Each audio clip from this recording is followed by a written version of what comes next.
Épisode 6. Pourquoi certains reviennent au salariat et d'autres pas? Introduction. Fermer la boucle.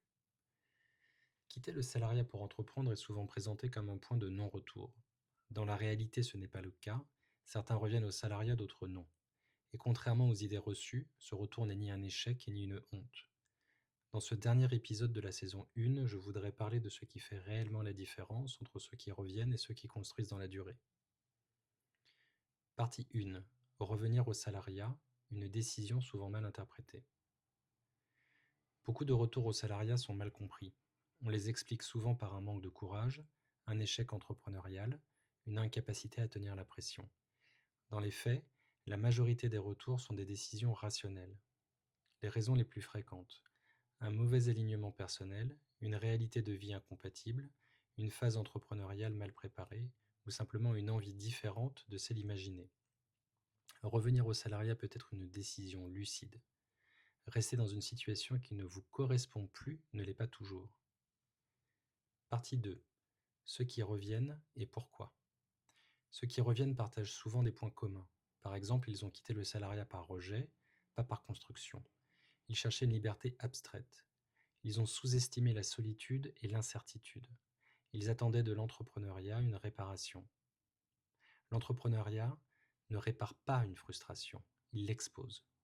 Sans structure interne, la pression devient écrasante, le doute devient envahissant, et la charge mentale ne trouve pas de contrepoids. Partie 3. Ceux qui ne reviennent pas. À l'inverse, ceux qui tiennent dans la durée ne sont pas nécessairement plus talentueux. Ce qu'ils ont en commun: une capacité à supporter l'incertitude, une discipline personnelle forte, une vision pragmatique de ce qu'ils construisent, une acceptation de la lenteur. Ils n'idéalisent pas l'entrepreneuriat, ils l'acceptent. Ils savent que certaines périodes sont inconfortables, la reconnaissance est tardive et la progression est rarement linéaire. Ils ne cherchent pas à réussir vite, ils cherchent à tenir. Partie 4. Le facteur décisif, la posture. Le facteur déterminant n'est ni le projet, ni le marché, ni le timing. C'est la posture.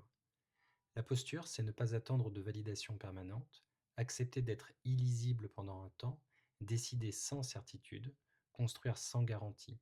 Ceux qui ne reviennent pas ont compris une chose simple: l'entrepreneuriat n'est pas une parenthèse, c'est un mode de fonctionnement. Conclusion. Clôturer la saison 1.